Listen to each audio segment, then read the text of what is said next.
안녕하십니까, 레필입니다. 12월 25일 두산 에너빌리티 보겠습니다. 자, 오늘은 휴장이었고요. 내일부터 이제 26일, 27일, 28일 이렇게 3일 정도 장이 열리게 됩니다.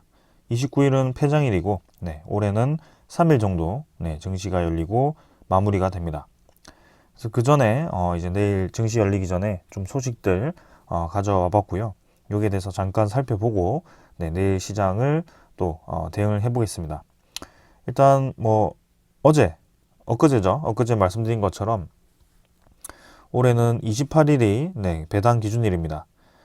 배당 기준일이 28일이지만 우리나라는 이제 주식을 사고 나면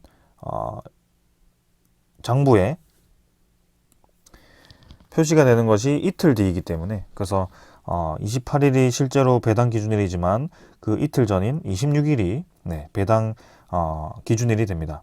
그래서 우리가 26일까지 매수를 하면 배당을 받을 수 있기 때문에 내일 장이 아마 배당이 많은 종목들 위주로 매수가 집중될 예정입니다. 그래서 배당이 한 3% 이상, 4% 정도 되는 그런 종목들은 내일은 마지막까지 이제 주가가 좀 힘을 받을 것 같고요. 그럼 이제 대신 27일 날 그 관련된 매수가 좀 빠지면서 배당락이라고 해서 주가가 좀 내릴 가능성이 있습니다. 왜냐하면 27일 날은 팔아도 이제는 이미 내가 배당 기준일까지 들고 있었다라고 인식이 되었기 때문에 매도를 해도 상관이 없는 상황입니다. 자, 그래서 29일은 폐장일이라고 해서 증시가 열리지 않고요. 30, 31일 1일 해서 이제 연휴가 이어지고 1월 2일 날 2024년 새로운 장이 열리게 됩니다. 자, 아무튼 이렇게 올해는 마무리가 될 것 같고요. 두산 에너빌리티는 지금 이제 올해 이슈가 사실 11차 전력 수급 기본 계획이었습니다. 그러나 지금 이제 3일 정도 남기고 큰 발표 계획은 없는 것 같고요. 여기에 대해서 구체적인 사항이 언제 나올지는 조금 더 지켜보겠습니다. 관련해서 전력 개통과 같은 그런 발표가 있다라고는 하지만 그게 11차 전력 기본 계획인지는 정확히는 알 수 없고요. 그래서 조금 더 시간을 두고 봐야 될 것 같습니다. 일정이 이렇게 급하지는 않기 때문에 내년 초반까지는 좀 이제 딜레이가 될 수도 있어서 좀 한번 천천히 살펴보겠습니다. 자, 그러나 이제 간밤에 또 좋은 소식이 하나 들려왔습니다. 두산 에너빌리티가 신용 등급이 상향이 되었는데요. 내용을 살펴보면 원전 수주 확대가 되어서 이제 수주 잔고가 늘었고, 여기에 대해서 두산 에너빌리티가 신용 등급이 상향이 되었다. 그래서 재무 구조 개선이 확실히 탄력을 받았다라는 발표가 있었습니다. 그래서 내용을 보면 한국기업평가는 22일 두산 에너빌리티의 무보증 사채 신용 등급을 BBB 긍정적에서 BBB 플러스 안정적으로 상향 조정을 했고요. 기업 어음 전자단기사채 신용 등급도 A3에서 A3 플러스로 이렇게 상향시켰다라고 합니다. 그래서 실제로 이제 네이버에 나타났던 그런 신용 등급도 BBB 그리고 AAA였는데요. 이번에 저게 이제 상향 조정이 되면서 A3 플러스와 이제 BBB 플러스가 되게 되었습니다. 그래서 한국과 이렇게 나이스 이렇게 두 가지가 있는데요. 나이스 신용평가사에서도 이렇게 신용 등급을 상승시킬지 한번 지켜봐야 될 것 같습니다. 지금은 확실히 두산 에너빌리티에 대한 재무가 좀 개선이 되었기 때문에 한국기업평가에서 먼저 신용 등급을 상승을 시켰고요. 그럼 신용 등급이 상향되면서 지금 중요한 것은 그 상향된 신용 등급에 따라서 회사채 발행 금리가 2% 안팎으로 하락을 한다라고 합니다. 그래서 회사채를 발행하기에 유리한 상황이고 두산 에너빌리티에 대한 그런 전망이 좋다라는 평가이기 때문에 앞으로 신규 회사채 발행 시에 낮은 금리로 이렇게 회사채를 발행할 수 있다라는 가능성이 생겼습니다. 그래서 우리가 이때까지 두산 에너빌리티의 재무가 개선되기 전까지는 이런 회사채 발행도 어려웠고, 그리고 회사채 발행을 하더라도 그런 금리가 높았기 때문에 회사 입장에서 금리 이자가 굉장히 부담스러웠는데요. 지금은 그런 것들이 좀 완화가 되면서 앞으로에 대한 추가 자금 조달에 유리한 상황이 되었다라고 보시면 되겠습니다. 그래서 뭐 국제적으로 그린 본드도 이제 발행이 가능해졌고, 여기에 대해서 자체 회사채 발행에 대한 이자도 좀 낮아졌기 때문에 앞으로 추후 추가 자금 조달이 있어서 우리에게 이제 손을 벌릴 수 있는 그런 유상증자라든지 뭐 그런 대주주에 대한 블록딜이라든지 이런 것들은 좀 이제 제외가 되지 않을까 싶습니다. 그래서 안 그래도 지금 뭐 새로운 프로젝트가 이제 착수가 되면서 그런 선지급금과 함께 현금 이 창출 능력이 좀 있다 보니까 지금 가진 현금이 굉장히 많습니다. 현금성 자산이 연결로 해서 2주 이상이기 때문에 뭐 물론 이제 공사가 시작되고 뭐 기자재 발주내고 하면 그 현금이 꽤나 이제 쓰이겠지만 그래도 네, 지금 이 상당히 현금에 대한 유동성이 확보가 되어 있다라고 보시면 되겠습니다. 그 상황 속에 이렇게 또 신용 등급까지 상승이 되어서 상당히 네, 긍정적으로 보여집니다. 그래서 두산 에너빌리티는 지금 9월 말까지 누적 신규 수주가 전년 동기 대비 22% 증가해서 5조 2,500억 정도가 되었고요. 여기에 플러스해서 신한울 3, 4호기 주설비 공사 1조 1,000억까지 추가가 되었고, 거기에 지금 얼마인지는 집계가 되진 않았지만 그 캐스크 사업도 이렇게 수주가 되었습니다. 그리고 하나 더 프로젝트가 있었는데요. 이전에 한수원이 이 이탈리아와 그 다음에 캐나다와 함께 컨소시움 이 세 개가 힘을 합쳐서 루마니아 원전 설비 개선에 또 프로젝트에 참여를 했고요. 이 우리나라 국내 참여 기업이 한전, KPS, 두산에너빌리티, 현대건설, 삼성물산입니다. 그래서 총 4개 기업이 이렇게 참여를 했기 때문에 우리나라가 이걸 수주를 해서 지금 이제 분배를 한다면 두산에너빌리티에도 수천억에 가까운 그런 수주가 기대가 된다라는 점입니다. 그래서 주요 내용이 지금 보시면 2027년부터 2032개월간 터빈과 발전기 구성품 교체이기 때문에 사실상 터빈은 두산에너빌리티가 아주 핵심이죠. 그래서 그런 기자재에 대한 가격을 생각을 한다면 이 총 프로젝트에서 가장 큰 비중을 차지하는 게 두산에너빌리티가 아닐까 싶습니다. 그래서 총 사업비가 2조 5천억에서 캐나다와 이제 이 이탈리아를 제외하고 이 한수원이 1조 원 정도를 예상하고 있기 때문에 여기서 한 3천억 정도는 네, 두산에너빌리티가 가져오지 않을까 싶습니다. 그래서 네, 굉장히 이제 큰 규모이고요. 2027년부터이기 때문에 아직까지 수주로 인식이 되지 않았을 수도 있습니다. 두산에너빌리티 입장에서는 아직 이 한수원과 계약을 체결하지 않았기 때문에 한수원이 딴에서도 두산에너빌리티에 이제 발주를 내야 네, 본격적인 이제 그런 수주 인식이 되는데요.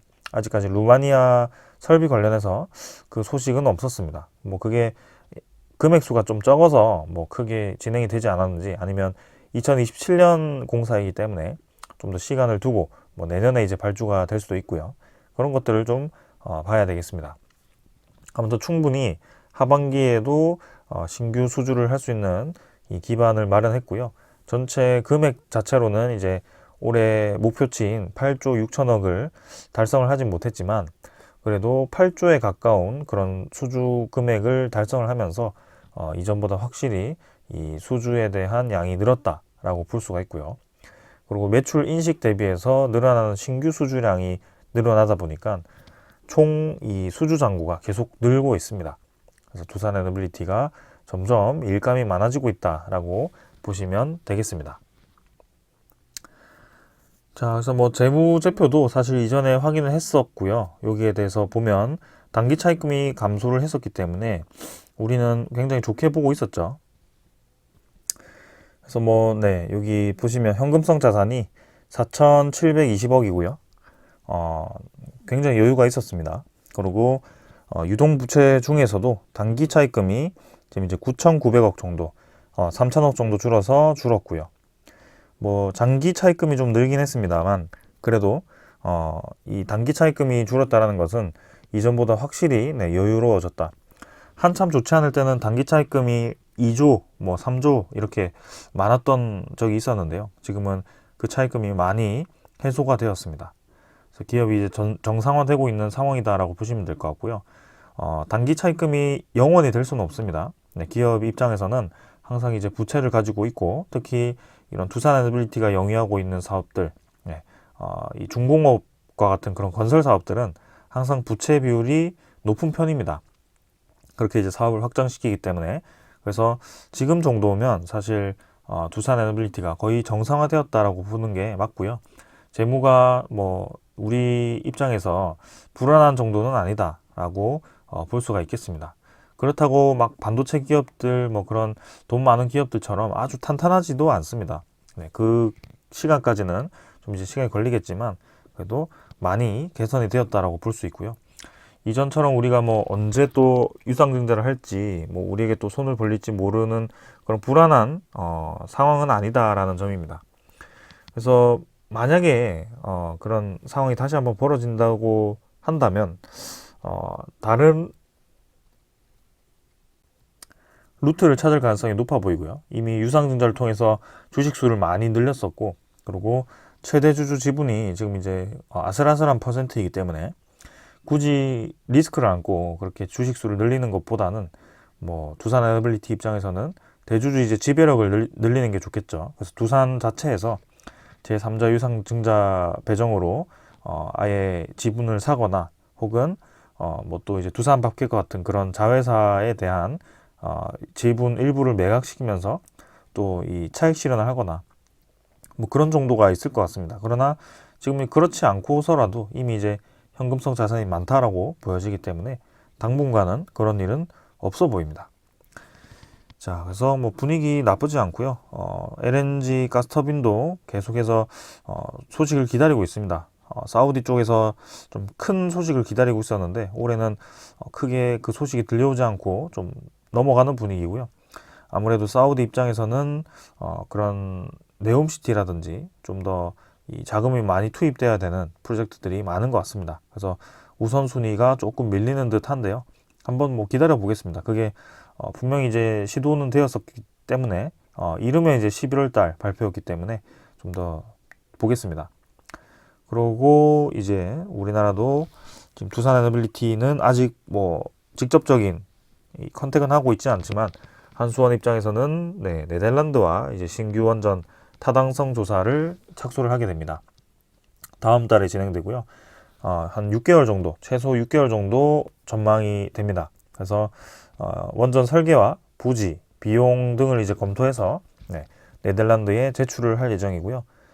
프랑스와 웨스팅하우스 미국, 그 다음에 우리나라 이렇게 3파전으로 또 진행이 됩니다. 사실상 가격 측면에서는 우리가 가장 유리하고요. 이 모델 자체가 1000메가와트에서 1650메가와트이기 때문에 웨스팅하우스는 뭐 1000메가와트급, 1200메가와트급으로 제출할 거고 프랑스라든지 우리 쪽은 1400메가와트급 이상으로 제출을 할 것으로 보여집니다. 그래서 2025년에 입찰을 열어서 사업자를 선정하고 2035년까지 원전을 짓는 거기 때문에 사실 이 프로젝트는 조금 더 시간이 필요해 보이고요. 2025년이라고 한다면 24년 하반기 정도에 이제 입찰서를 제출을 하고 이제 평가를 해서 25년에 최종 입찰자 선정이 될 것 같습니다. 그래서 사실상 이제 우리가 내년에 해외 수주라고 한다면 기대를 해볼 수 있는 것은 체코 원전, 그 다음에 이 폴란드 퐁트누프 원전 정도가 있을 것 같고요. 그리고 이제 이 UAE 원전 쪽, 갑작스럽게 바라카 5, 6호기가 또 이제 추진될 수 있기 때문에 왜냐하면 내년 1월 달에 이 내년 초반에 이 4, 5기가 상업운전에 들어가게 됩니다. 그래서 나머지 이 5에서 8호기까지가 원래 부지가 정해져 있었고 그 부지 자체가 총 8개를 짓는 프로젝트였기 때문에 UAE가 또 어떤 선택을 할지 또 지켜봐야 될 것 같습니다. 전체적으로 전력 수요가 계속 늘어나고 있는 상황 속, 그 다음에 UAE가 이제 이 무탄소 에너지에 대한 동조를 우리와 같이 하고 있다는 점, 그 다음에 루마니아 원전에 또 이제 펀드가 같이 들어와 있고, 그 다음에 최근에 UAE 쪽에서도 계속 SMR 관련 이 프로젝트들을 추진하고 있는 것을 보았을 때는 대형 원전도 추가적으로 건설을 할 수 있는 뭐 그런 상황이다라고 생각을 하고요. UAE도 결국엔 최종적으로는 원자력 에너지에서 수소 에너지를 뽑아서 같이 조화롭게 사용하는 그 상황을 그리고 있기 때문에 네, 우리 두산 에너빌리티가 또 UAE와 힘을 합치는 그런 날이 오지 않을까 싶습니다. 자, 그래서 올해 말까지도 네, 계속 이제 꾸준히 수주를 해왔기 때문에 내년에도 올해처럼 수주가 있었으면 하고요. 올해는 이제 사실 신한울 3, 4, 5기에서부터 좀 많은 수주를 했기 때문에 내년에는 그만큼의 큰 프로젝트가 좀 있어야 될 것 같습니다. 그래서 11차 전력 수급 기본 계획도 많이 기대가 되고, 그리고 사우디발 그 큰 LNG 발전소라든지 혹은 뭐 기타 건설 소식들, 그다음에 UAE 쪽이라든지 유럽 쪽에서의 또 신규 원전 건설에 대한 수주, 이런 것들이 터져준다면 두산 에너빌리티는 좀 장기적인 그런 성장세를 이어갈 것 같습니다. 그리고 해상풍력에 대한 이번에 좀 이 신규 8메가와트급 이 프로젝트가 중국이라든지 외산에 밀려서 좀 이 단가 경쟁력에서 떨어져 가지고 지금 우선순위에서 밀렸지만 내년에는 좀 그런 프로젝트들도 같이 좀 수주가 되었으면 하고요. 두산 지오 솔루션이긴 하지만 그래도 두산 에너빌리티 바로 직속 아래에 있는 100% 자회사이기 때문에 그런 실적도 같이 집계가 될 겁니다. 그래서 또 기대가 되는 상황이기 때문에 한번 그런 여러 방면으로 접근을 해보겠습니다. 사실 뭐 두산 퓨얼셀을 비롯해서 지금 두산건설이 지금 수소 연료 전지 쪽 사업을 계속 키워나가고 있기 때문에 거기에 대해서도 우리가 좀 주목을 해야 되는데요. 내년에 분산 에너지에 대해서 좀 주목이 많이 되는 상황이기 때문에 확실히 네, 기대가 됩니다. 그쪽도 나중에 한번 따로 또 시간 내서 다뤄보도록 하겠습니다. 요거는 이제 공매도와 주가에 대한 흐름을 지금까지 또 제가 정리를 한 거고요. 내용을 보시면 외인 보유 수량이 네, 이 주황색이고 주가는 파란색이고요.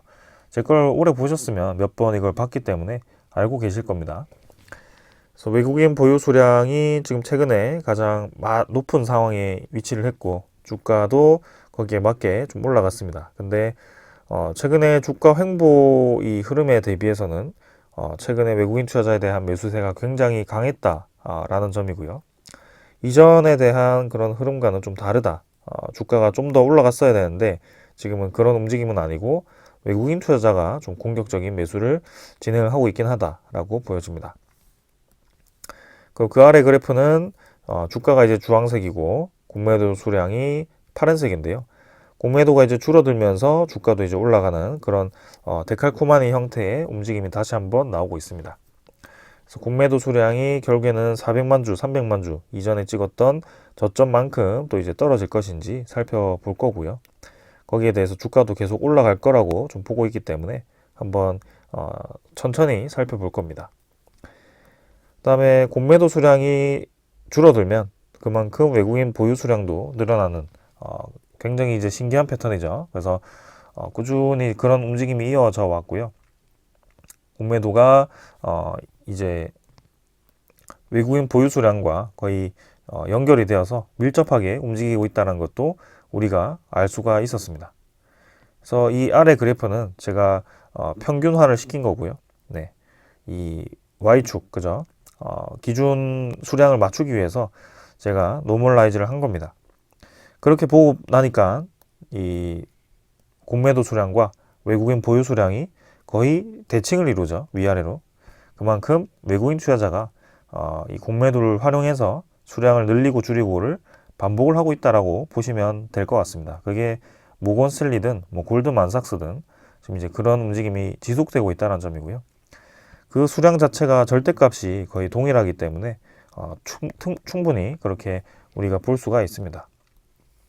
최근 흐름은 외국인이 매수한 수량보다는 공매도 상환 수량이 좀 적긴 하지만 그래도 지속적인 이 움직임이 이어진다면 외국인 보유 수량은 더 늘어날 것으로 보여집니다.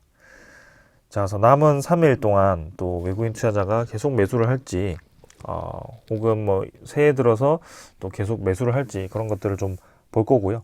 확실한 것은 장기적으로 공매도가 줄어들고 있고 보유 수량이 외국인 보유 수량이 늘어나고 있는 상황이기 때문에 우리도 충분히 장기적으로 지켜본다면 들고 갈 만하다라고 생각을 하시면 되겠습니다. 이런 투자자들이 이유 없이 저렇게 장기적으로 보유 수량을 거의 뭐 전체 퍼센트의 2.5%를 늘리지 않기 때문에 충분히 우리가 베팅 해볼 만하다라고 보고 있고요. 2023년은 좀 이제 어려운 시장이었다면 24년은 좀 우리에게 여유로운 시장이 될 가능성이 크기 때문에 사실 뭐 두산 에너빌리티 뿐만이 아니고 다른 이 종목들도 해당되는 얘기긴 합니다. 금리가 떨어진다라는 것은 전체적인 시장에 좀 이제 자금이 풀린다라는 것이고 그런 이 우량주 위주로 상승이 예상됩니다. 삼성전자, 뭐 카카오, 뭐 네이버, 그다음에 뭐 현대차, 기아차 이런 종목들 웬만한 종목들이 다 올라가겠죠.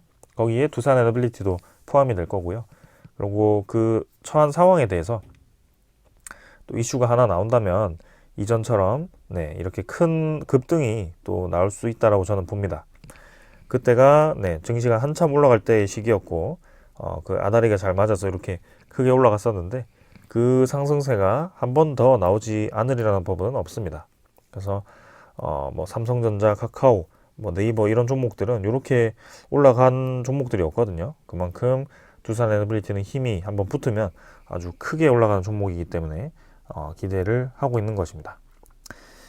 자, 그래서 기술적으로도 사실 뭐 옆으로 줄을 세워서 오랫동안 시간을 끌었고요. 한번 힘을 받으면 치고 나갈 수 있는 위치까지 지금 올라왔기 때문에 천천히 보겠습니다. 지금은 거래량 증가와 함께 좀 이제 올라갈 수 있는 그런 명분이 나온 것이 우선이기 때문에 계속 기다려 보겠습니다. 저는 여기까지 하고 마무리하고요. 내일부터 3일간의 시장을 좀 보면서 한 해를 한번 마무리를 해보도록 하겠습니다. 감사합니다.